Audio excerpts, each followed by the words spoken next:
fait, c'est une situation qui nous inquiète parce que dans l'intervalle de 6 jours, donc à dater du 8 au 14 mars, nous avons pu comptabiliser 104 victimes, 104 morts. Curieusement, on nous a annoncé encore qu'on continue à ramasser d'autres corps. Donc on est déjà autour de 106.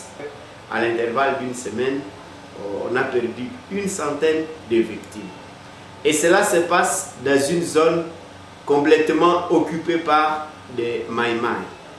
Les Maïmaï UPLC qui ont été cantonnés à Kalunguta sous prétexte qu'ils étaient démobilisés, des rendus, mais curieusement des rendus de démobilisés qui ont des armes et qui contrôlent une grande zone.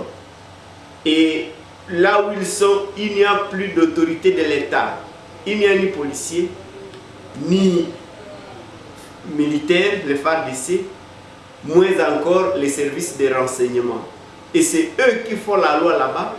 Il n'y a pas de justice, c'est eux qui font la justice, c'est eux qui font tout ce qu'ils veulent dans cette zone. Ils organisent même des travaux communautaires auxquels ils soumettent la population. Et donc rien ne se passe dans ces zones sans qu'eux ne soient au courant ou sans leur contrôle, jusqu'au moindre détail de la chose.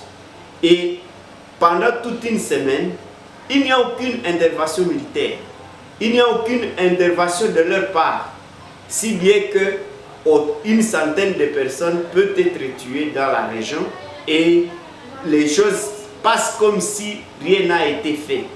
Et nous pensons qu'il est temps que le gouvernement retire ces Maïmaï déclarés rendus, mais armés. Mais ils doivent être décantonnés, ils doivent être retirés de la zone et être orientés dans d'autres endroits où le gouvernement estime qu'il saura les surveiller.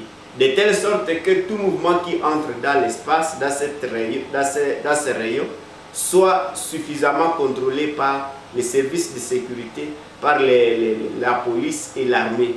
De sorte que nous soyons rassurés qu'il y a quand même un responsable à qui on peut s'adresser. Mais aujourd'hui, on ne sait pas à qui on peut présenter cette doléance.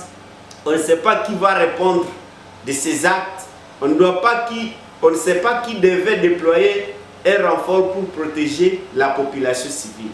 Et c'est là que nous continuons à interpeller le gouvernement pour que ces militaires, pour que ces Maïmaï puissent être retirés, que la zone soit contrôlée et que les enquêtes soient menées pour qu'on puisse identifier les parties prenantes dans cette déstabilisation de la zone et établir les responsabilités de tous ceux qui y ont trempé dans la tuerie des civils du côté de Mabuku, Mabulengwa, Kininga et tout cet espace-là pour qu'ils puissent répondre de leurs actes.